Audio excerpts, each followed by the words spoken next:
नमस्कार दोस्तों, मैं हूं आपकी स्टोरी टेलर तमालिका और आप सुन रहे हैं द एपिग्राफ स्टूडियो। वो जगह जहां कहानियां सिर्फ सुनाई नहीं जाती बल्कि हर किरदार के साथ जी जाती हैं। अगर आपने अभी तक रक्त रंजित के पिछले सभी एपिसोड्स नहीं सुने हैं तो मैं आपसे यही कहूँगी, पहले उन्हें ज़रूर सुनिए, क्योंकि यह सिर्फ एक कहानी नहीं, यह एक ऐसी शतरंज है जहां हर एपिसोड अगली चाल की तैयारी करता है। पिछले एपिसोड में आरोही की जिंदगी पूरी तरह बदल गई। जिस सच को ढूंढने के लिए उसने अपनी पूरी जिंदगी लगा दी, जब वही सच उसके सामने आया तो उसकी दुनिया बिखर गई। गुप्त वीडियो, सरकारी फाइलें, ऑडियो रिकॉर्डिंग, गवाह, हर सबूत सिर्फ एक ही नाम की ओर इशारा कर रहे थे, रघुवीर प्रताप। वही रघुवीर जिसने कई बार उसकी जान बचाई, वही रघुवीर जिसने पहली बार उसे बिना किसी स्वार्थ के भरोसा दिया, वही रघुवीर जिसके साथ बिताए हर पल ने आरोही के दिल में एक नई भावना को जन्म दिया। लेकिन अब उसी इंसान के खिलाफ इतने सबूत उसके सामने थे कि उसका दिल और उसका दिमाग दो अलग अलग फैसले सुना रहा था। एक तरफ उसके पिता लेट एडवोकेट हर्षवर्धन सेन, जिनकी मौत का दर्द आज भी आरोही की सांसों में जिंदा है। दूसरी तरफ रघुवीर, जिसे अब वह चाहकर भी अपने दिल से नहीं निकाल पा रही है। और सबसे खतरनाक बात, वो रहस्यमयी मैसेज, जिस सच को तुम देख रही हो वो पूरा सच नहीं है। ये मैसेज किसने भेजा? क्या कोई उसकी मदद करना चाहता था या कोई उसके साथ एक और खेल खेल रहा है? दोस्तों, जिंदगी में जब किसी इंसान का भरोसा टूटता है तो उसके पास दो रास्ते होते हैं। पहला, वो टूट जाए और दूसरा, वो बदल जाए।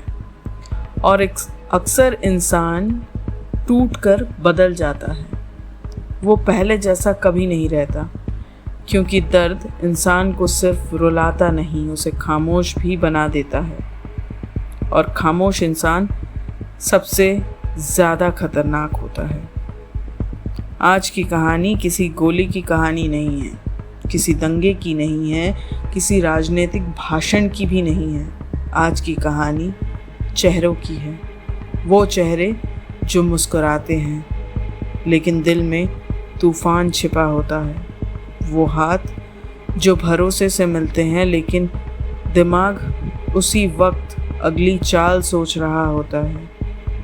क्योंकि आज से इस कहानी में सिर्फ एक खिलाड़ी नहीं रहेगा, अब दो खिलाड़ी होंगे। आरोही अब पहले वाली आरोही नहीं रही। अब वह रोएगी नहीं, अब वह सवाल नहीं पूछेगी, अब वह किसी पर भरोसा भी नहीं करेगी। वह मुस्कुराएगी, बिल्कुल पहले की तरह रघुवीर के साथ चलेगी, उसके साथ मीटिंग करेगी, उसकी मदद करेगी, उसका विश्वास जीतेगी। लेकिन उसके हर कदम के पीछे एक नया मकसद होगा, एक नया जाल होगा, एक ऐसा जाल जिसमें वह रघुवीर को फंसाना चाहती है, या शायद उस सच को जो अभी भी उससे छुपा हुआ है। लेकिन क्या रघुवीर इतना आसान इंसान है जिसे धोखा दिया जा सके, या वह पहले ही सब कुछ समझ चुका है कि आरोही बदल चुकी है? और सबसे बड़ा सवाल, क्या पर्दे के पीछे बैठा वह रहस्यमय खिलाड़ी यही चाहता था?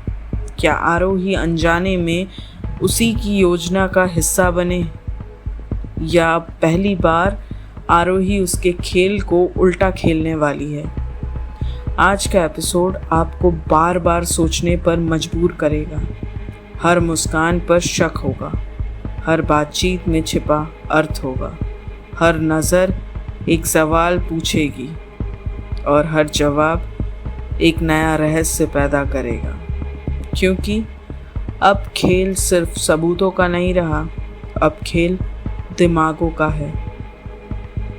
तो अपनी कल्पनाओं को तैयार रखिए, क्योंकि आज एक नई बाजी शुरू होने वाली है। एक ऐसी बाजी जिसमें कोई किसी पर भरोसा नहीं करेगा, जहाँ हर रिश्ता एक मुखौटा बन जाएगा और जहाँ प्यार भी एक हथियार की तरह इस्तेमाल होगा।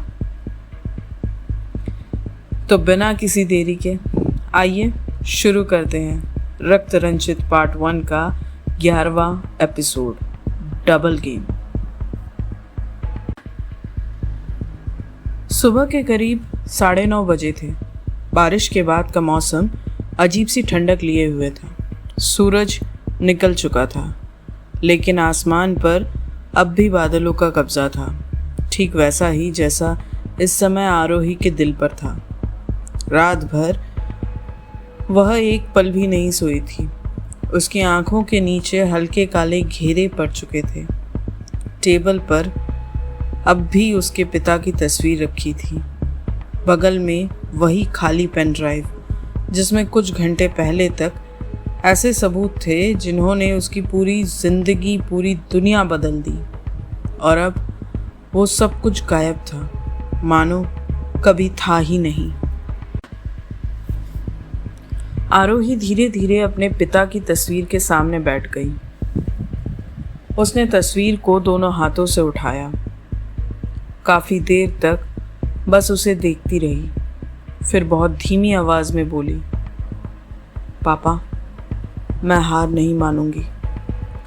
अगर वो सच था तो मैं उसे फिर से ढूंढ निकालूंगी, और अगर वो झूठ था तो जिसने मुझे ये झूठ दिखाया उसे भी बेनकाब करूंगी। उसकी आंखों में आंसू थे, लेकिन इस बार उन आंसुओं के पीछे डर नहीं था, बल्कि एक फैसला था।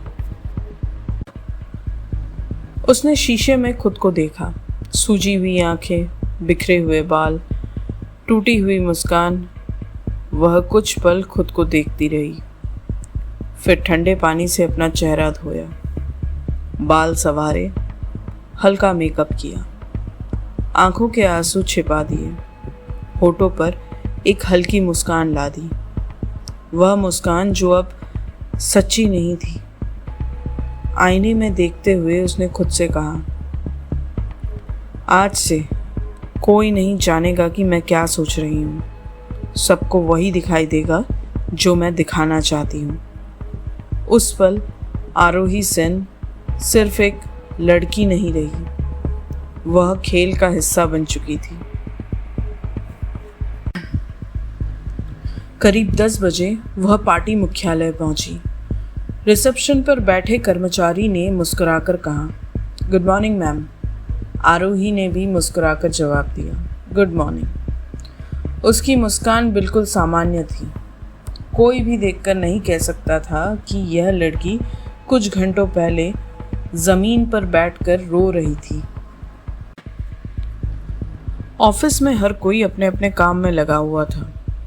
आरोही एक एक चेहरे को ध्यान से देखने लगी।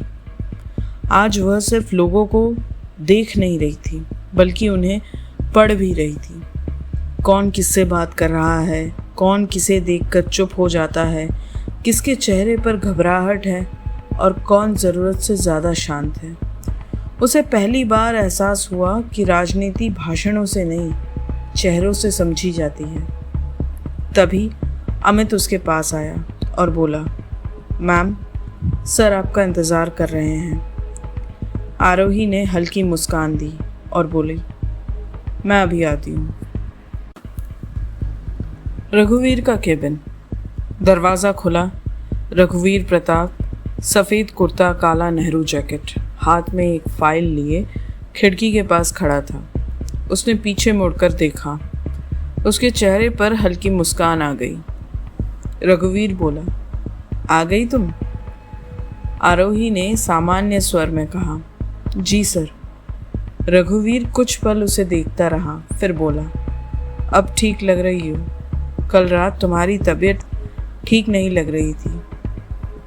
आरोही ने तुरंत जवाब दिया, कुछ नहीं सर, बस थोड़ा थक गई थी, अब सब ठीक है। रघुवीर ने उसकी आंखों में देखा, जैसे कुछ खोज रहा हो, लेकिन आरोही ने अपनी नज़रें बिल्कुल स्थिर रखी। पहली बार उसने अपनी भावनाओं पर इतना नियंत्रण पाया था। रघुवीर मुस्कराया और बोला, अच्छा है, क्योंकि आज बहुत काम है। उसने एक मोटी फाइल उसकी ओर बढ़ाई। ये दंगा पुनर्निवास समिति की नई रिपोर्ट्स हैं। तुम इसे शाम तक पढ़कर मुझे बताना कहाँ कहाँ सुधार की ज़रूरत है। ये सुनते ही आरोही की दिल की धड़कन एक पल के लिए रुक गई। दंगा, फिर वही शब्द, लेकिन इस बार उसके चेहरे पर कोई बदलाव नहीं आया। उसने फाइल ले ली और कहा, ज़रूर सर। रघुवीर अपनी कुर्सी पर बैठ गया, फिर अचानक बोला, आरोही। वह रुक गई और बोली, जी सर। रघुवीर कुछ सेकंड तक चुप रहा, फिर मुस्कुराया और बोला, मुझे अच्छा लगता है कि मैं तुम पर आंख बंद करके भरोसा कर सकता हूँ। ये सुनते ही आरोही के भीतर जैसे किसी ने खंजर घोंप दिया, लेकिन बाहर वही मुस्कान थी उसके चेहरे पर, वही शांत चेहरा। आरोही ने कहा, थैंक यू सर। उसने बस इतना ही कहा। केबिन से बाहर निकलते ही उसकी मुस्कान गायब हो गई। उसने गहरी सांस ली, धीरे से फुसफुसाई, मुझे माफ़ कर दीजिए, लेकिन अब मुझे आपका भरोसा ही आपके खिलाफ इस्तेमाल करना होगा। दोपहर। आरोही अपने केबिन में अकेली बैठी थी।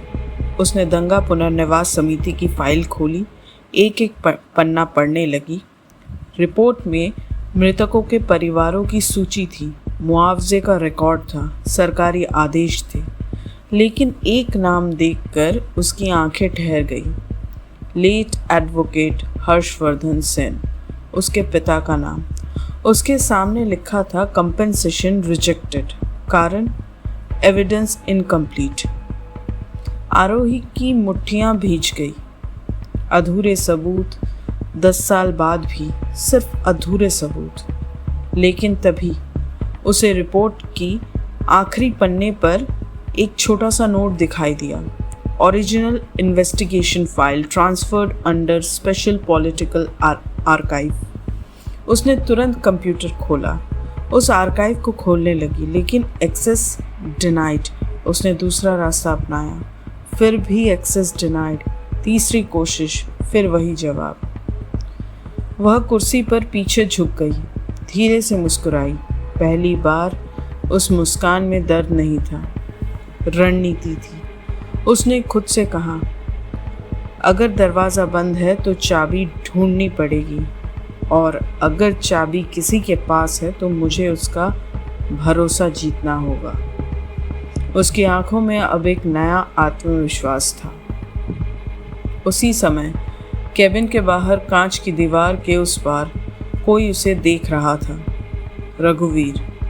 वह कुछ पल तक आरोही को चुपचाप देखता रहा, फिर बहुत धीमे से अपने आप से बोला, तुम मुस्कुरा तो रही हो, लेकिन तुम्हारी आंखें पहले जैसे नहीं रही। रघुवीर पहली बार कुछ महसूस कर चुका था, लेकिन उसे अभी भी अंदाज़ा नहीं था कि खेल कितना बदल चुका है। उधर शहर के दूसरे छोर पर एक अंधेरे कमरे में वही रहस्यमय व्यक्ति मॉनिटर पर रघुवीर और आरोही दोनों को देख रहा था। उसने हल्की मुस्कान के साथ कहा, बहुत अच्छा, अब दोनों एक दूसरे से सच छिपाएंगे, और जब दो लोग एक ही रिश्ते में झूठ लेकर चलते हैं तो उन्हें हराने के लिए तीसरे खिलाड़ी को कुछ करने की ज़रूरत नहीं पड़ती। वह धीरे धीरे हंसा। कमरे की लाइट फिर बुझ गई। दोपहर के करीब 3 बजे थे। पार्टी मुख्यालय हमेशा की तरह व्यस्त था। कहीं प्रेस कॉन्फ्रेंस की तैयारी चल रही थी, कहीं अगले चुनाव की रणनीति बन रही थी, तो कहीं नेताओं के बीच बंद कमरों में मीटिंग हो रही थी। लेकिन इन सब हलचलों के बीच एक इंसान पूरी शांति के साथ अपने सबसे खतरनाक चाल चलने वाला था, आरोही सेन। अपने केबिन में बैठी वह लगातार उस बंद पड़े स्पेशल पॉलिटिकल आर्काइव के बारे में सोच रही थी। 3 बार कोशिश करने के बाद भी उसे एक्सेस नहीं मिला। मतलब उस आर्काइव में कुछ ऐसा ज़रूर था जिसे हर किसी से छिपा कर रखा गया था। उसने धीरे से खुद से कहा, अगर मुझे जवाब नहीं मिल रहे तो सवाल बदलने होंगे। उसने ऑफिस का पूरा डिजिटल नेटवर्क खोलना शुरू किया। हर विभाग, हर फाइल, हर अनुमति, हर लॉगिन हिस्ट्री। वह अब सिर्फ एक पीए नहीं थी, वह एक शिकारी बन चुकी थी जो अपने शिकार के पैरों के निशान पढ़ रही थी। कुछ देर बाद उसे एक बात समझ आई। स्पेशल पॉलिटिकल आर्काइव तक पहुंचने की अनुमति सिर्फ 3 लोगों के पास थी। पहला, मुख्यमंत्री कार्यालय। दूसरा, मुख्य सचिव। तीसरा, खुद रघुवीर प्रताप। आरोही की आंखें स्क्रीन पर टिक गई। उसने गहरी सांस ली, स्क्रीन की तरफ देखा और बोली, मतलब चाबी यही है। उसी समय इंटरकॉम बजा। मैम, सर आपको कॉफ़ी के लिए बुला रहे हैं। आरोही कुछ पल चुप रही, फिर मुस्कुरा कर बोली, मैं आती हूँ। रघुवीर का केबिन। बड़ी खिड़की से हल्की बारिश दिखाई दे रही थी। टेबल पर 2 कप कॉफ़ी रखी थी। रघुवीर ने मुस्कुराते हुए कहा, आज सोचा काम के अलावा भी थोड़ी बातें हो जाए। आरोही बैठ गई। उसने अपना कप उठाया, लेकिन उसका ध्यान कॉफ़ी पर नहीं था, रघुवीर के लैपटॉप पर था।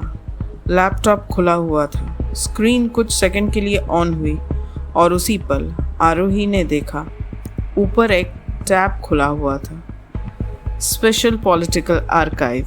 उसकी धड़कन तेज हो गई। यानी रघुवीर सचमुच उस आर्काइव का इस्तेमाल करता था। रघुवीर ने उसकी तरफ देखा और पूछा, कहाँ खो गई? आरोही तुरंत मुस्कुराई और बोली, अब कुछ नहीं सर, बस मौसम अच्छा लग रहा है। रघुवीर हंस पड़ा और बोला, पहले तुम मौसम पर ध्यान नहीं देती थी, अब बदल गई हूँ। आरोही भी हल्का सा मुस्कुरा दी, लेकिन उसके भीतर हर सेकंड एक नई योजना बन रही थी। कुछ देर बाद रघुवीर का फ़ोन बजा। उसे तुरंत बाहर जाना पड़ा। जाते जाते उसने कहा, 2 मिनट, अभी आता हूँ। दरवाज़ा बंद हुआ। कमरे में सिर्फ आरोही थी और रघुवीर का खुला हुआ लैपटॉप। उसका दिल इतनी तेज़ धड़क रहा था कि उसे खुद अपनी सांसें सुनाई दे रही थी। उसने धीरे धीरे इधर उधर देखा। कमरा खाली था। वह कुर्सी से उठी, धीरे धीरे लैपटॉप के पास पहुंची। स्क्रीन लॉक नहीं हुई थी। उसने माउस हिलाया। स्क्रीन जगमगा उठी। वही पेज, स्पेशल पॉलिटिकल आर्काइव, ऊपर लिखा हुआ था। नीचे लिखा हुआ था, रेस्ट्रिक्टेड एक्सेस।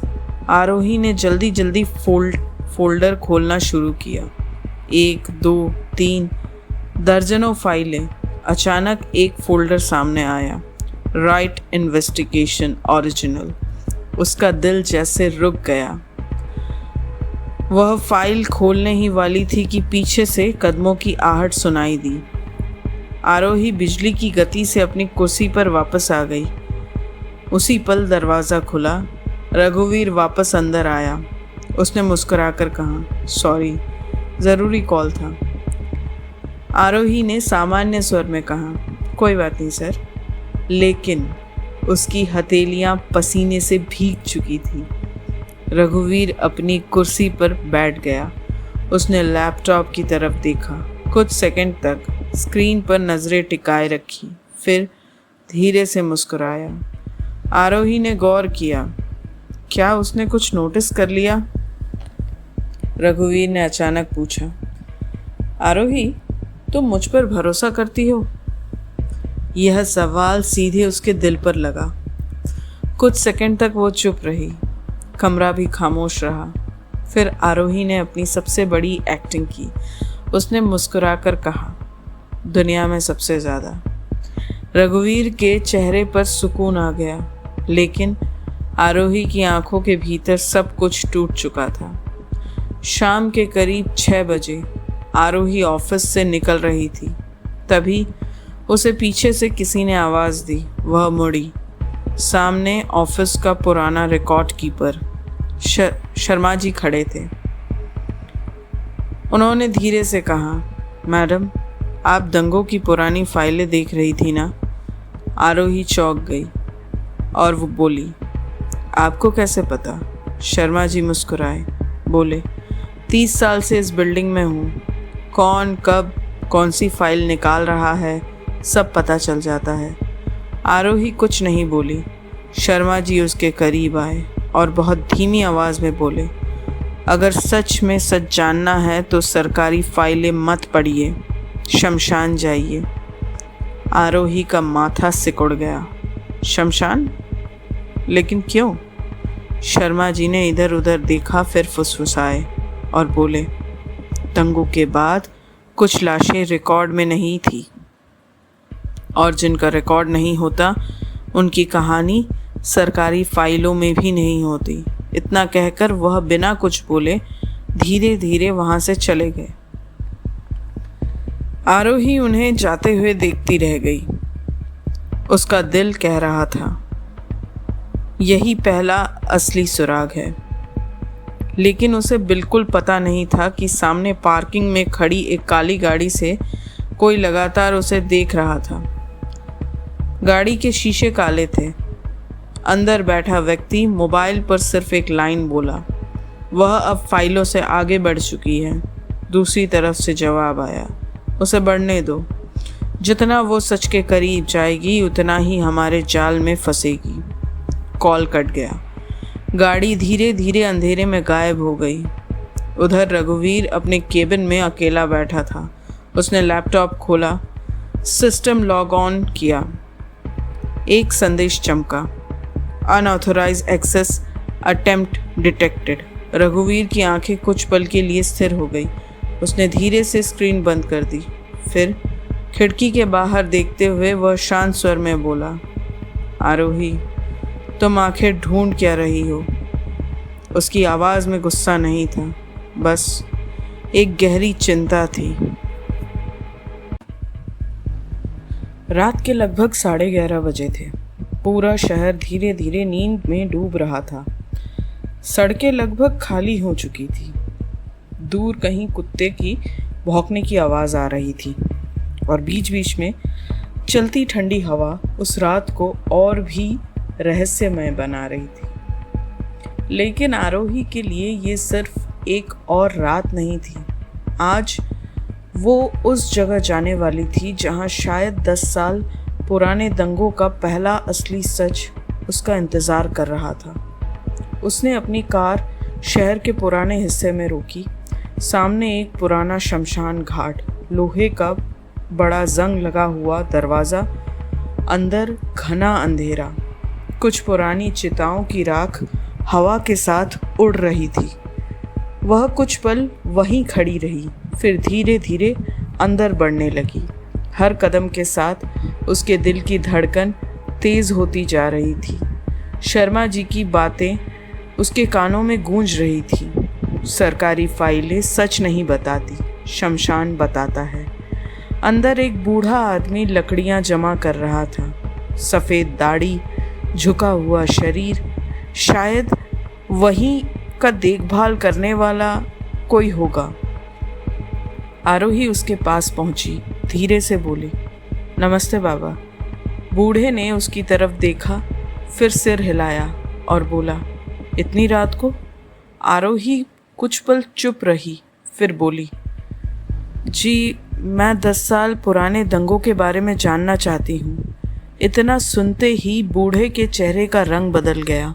उसकी आंखों में एक पुराना डर उतर आया। कुछ सेकंड तक वह कुछ नहीं बोला, फिर धीरे से पूछा, तुम कौन हो? आरोही ने गहरी सांस ली और कहा, मैं हर्षवर्धन सेन की बेटी आरोही सेन हूँ। ये सुनते ही बूढ़े के हाथ से लकड़ी नीचे गिर गई। वह कुछ पल तक बस आरोही को देखता रहा, फिर बहुत धीमी आवाज में बोला, तो आखिर तुम आ ही गई। आरोही चौंक गई। आप मुझे जानते हैं? बूढ़ा मुस्कुराया, लेकिन उस मुस्कान में दर्द था, और बोला, तुम्हें नहीं, तुम्हारे पिता को जानता था। बहुत अच्छे इंसान थे। मरने से 2 दिन पहले यहीं आए थे। आरोही की सांसें जैसे रुक सी गई। आरोही ने पूछा, क्या पापा यहाँ आए थे? पर क्यों? बूढ़ा धीरे धीरे पास रखी टूटी हुई बेंच पर बैठ गया। उसने आसमान की तरफ देखा, फिर बोलना शुरू किया। तुम्हारे पिता किसी को बचाना चाहते थे। वो बार बार कह रहे थे, अगर मैं देर कर गया तो बहुत लोग मर जाएंगे। आरोही की आंखें भर आई। उसने पूछा, क्या उन्होंने किसी का नाम लिया था? बूढ़ा कुछ पल सोचता रहा, फिर धीरे से सिर हिलाया और कहा, नाम पूरा याद नहीं, लेकिन उन्होंने बार बार एक ही बात कही थी, जिसे सब दोषी समझ रहे हैं वो अकेला नहीं है। आरोही का दिल जोरों से धड़कने लगा। बूढ़ा फिर बोला, उन्होंने ये भी कहा था, अगर मुझे कुछ हो जाए तो मेरी बेटी आधा सच देखकर कभी फैसला मत करे। आरोही की आंखों से आंसू निकल पड़े। उसे अपने पिता की वही अधूरी डायरी याद आ गई। क्या उस डायरी का फटा हुआ हिस्सा यही कहना चाहता था? तभी शमशान के बाहर किसी गाड़ी के रुकने की आवाज़ आई। आरोही तुरंत सतर्क हो गई। बूढ़े ने भी आवाज़ सुनी। वह घबराकर बोला, तुम्हें यहाँ नहीं आना चाहिए था। कुछ लोग आज भी उस रात से डरते हैं। आरोही ने बाहर झांका। एक काली एसयूवी और उस एसयूवी से 2 आदमी उतरे। दोनों ने चारों तरफ नज़र दौड़ाई। उनके चेहरे साफ नहीं दिख रहे थे, लेकिन उनके कदम सीधे शमशान की तरफ बढ़ रहे थे। बूढ़े ने फुसफुसाकर कहा, पीछे वाला रास्ता, उधर से निकल जाओ। आरोही ने पूछा, बाबा लेकिन आप? बूढ़ा मुस्कुराया और बोला, मेरी उम्र अब भागने की नहीं रही। आरोही मजबूरी में पीछे की तरफ दौड़ पड़ी। पुरानी दीवार, टूटी हुई सीढ़ियाँ, घना अंधेरा और तेज सांसें। वह बार बार पीछे मुड़कर देख रही थी। उसे सिर्फ इतना दिखाई दिया कि वो दोनों आदमी बूढ़े से कुछ पूछ रहे थे। उधर रघुवीर अपने घर के स्टडी रूम में बैठा था। सामने वही सिस्टम लॉक खुला हुआ था। उसके दिमाग में लगातार एक ही सवाल घूम रहा था, आरोही आखिर क्या खोज रही है? तभी उसका निजी सुरक्षा अधिकारी अंदर आया और बोला, सर एक इन्फॉर्मेशन मिली है। रघुवीर ने सिर उठाया और बोला, क्या? फिर सुरक्षा अधिकारी ने कहा, मैडम आरोही इस समय पुराने शमशान घाट के इलाके में है। रघुवीर की आंखें अचानक फैल गई और बोला, शमशान? उसे कुछ समझ नहीं आया, लेकिन अगले ही पल वह अपनी कुर्सी से उठा। गाड़ी निकालो, अभी के अभी, ऐसा कहा उसने अपने कर्मियों से। दूसरी तरफ आरोही किसी तरह शमशान के पीछे वाले रास्ते से बाहर निकल आई। उसकी सांसें तेज चल रही थी। वह अपनी कार तक पहुंची ही थी कि उसकी नज़र विंडशील्ड पर रखे एक सफ़ेद लिफाफे पर पड़ी। उसने कांपते हाथों से लिफाफा उठाया। अंदर सिर्फ एक पुरानी तस्वीर थी, दंगे वाली रात की। तस्वीर में आग लगी हुई थी, भीड़ भाग रही थी और दूर एक आदमी खड़ा था, चेहरा धुंधला, लेकिन उसके बगल में एक परिचित आकृति साफ दिखाई दे रही थी, रघुवीर प्रताप। आरोही की सांस अटक गई, लेकिन तस्वीर के पीछे लाल स्याही से सिर्फ एक लाइन लिखी थी, तस्वीरें कभी झूठ नहीं बोलती, लेकिन उन्हें दिखाने वाला हमेशा सच नहीं बोलता। आरोही उस वाक्य को बार बार पढ़ने लगी। उसके चेहरे पर पहली बार उलझन, डर और शक तीनों एक साथ दिखाई दे रहे थे। उसी समय कुछ दूरी पर एक काली कार के अंदर बैठा वही रहस्यमय व्यक्ति दूरबीन से आरोही को देख रहा था।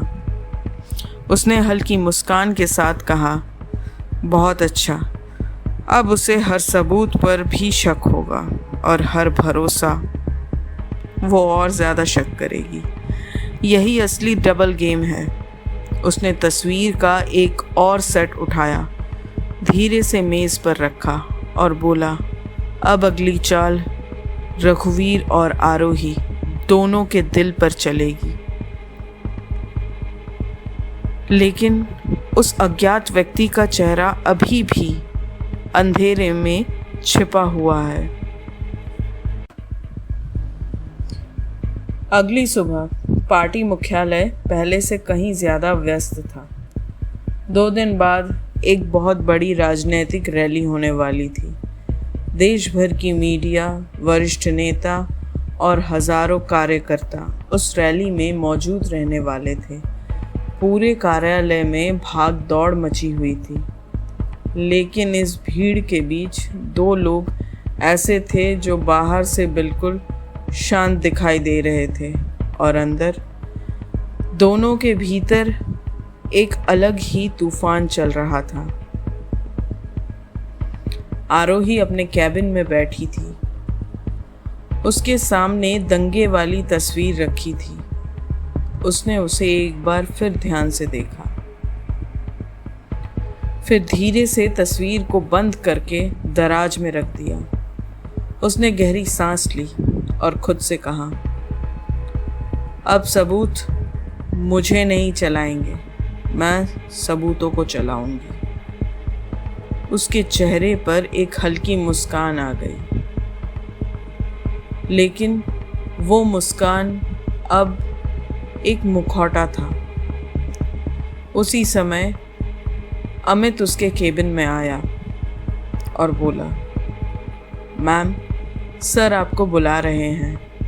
आरोही ने तुरंत फाइल उठाई, चेहरे पर वही पुरानी मुस्कान लाई और रघुवीर के केबिन की ओर बढ़ गई।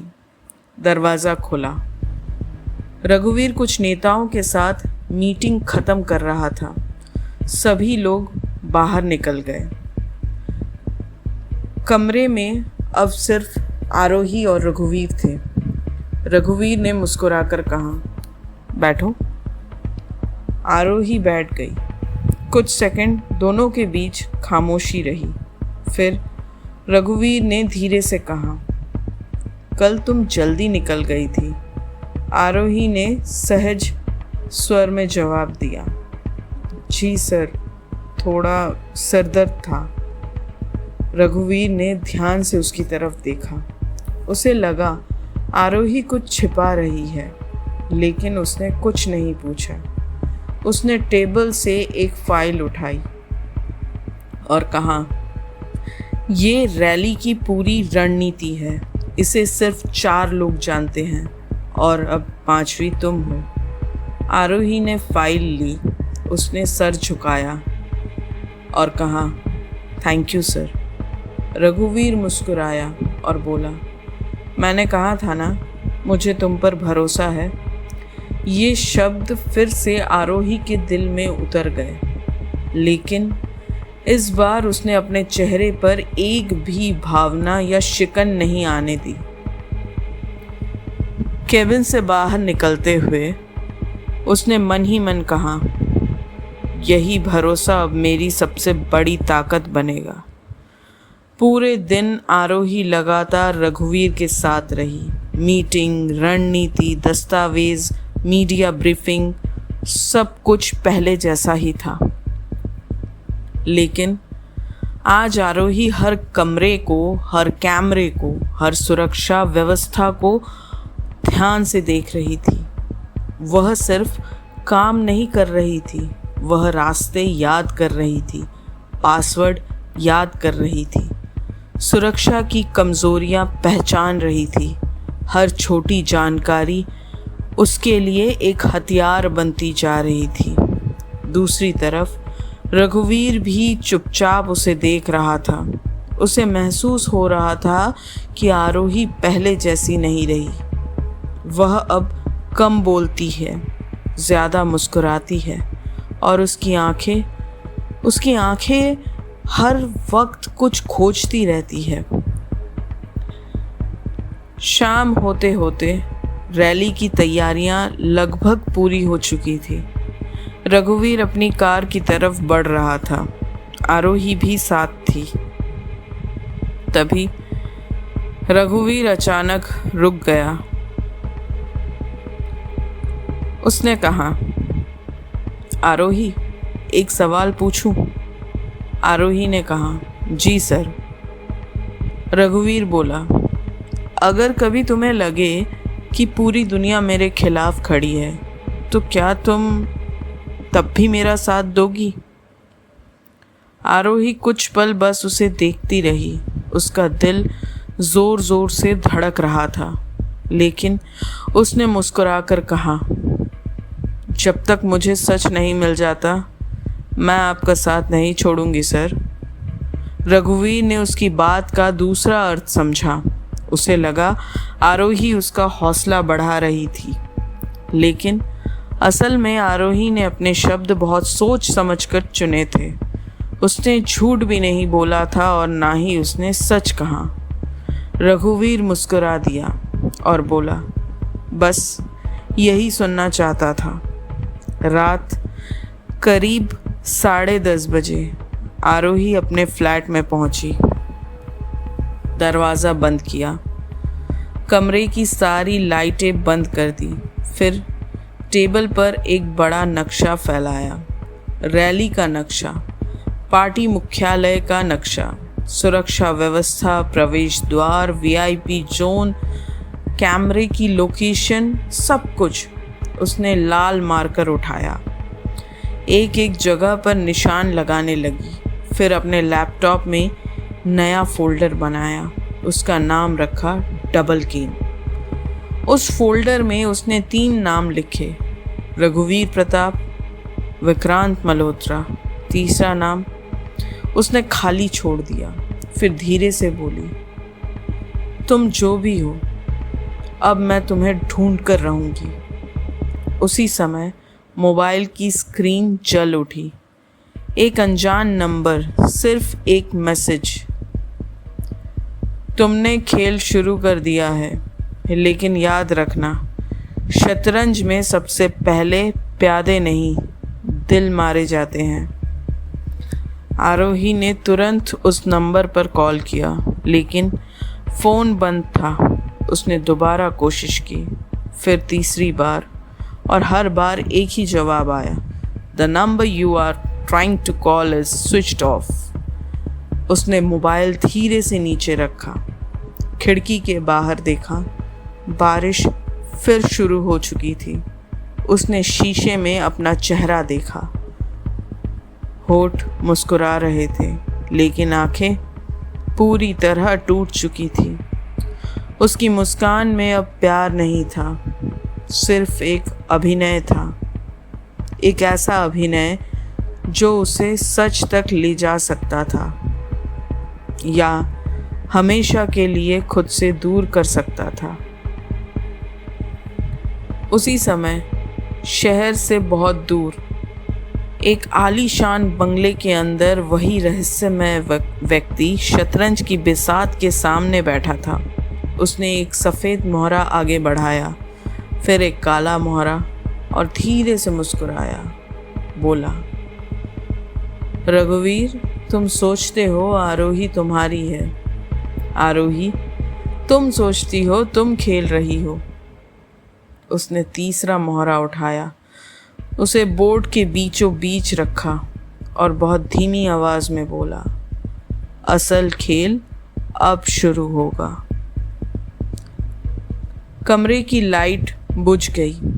सिर्फ शतरंज की बिसात पर 3 मोहरे दिखाई दे रहे थे, एक सफ़ेद, एक काला और एक जिसका रंग अंधेरे में पहचानना असंभव था।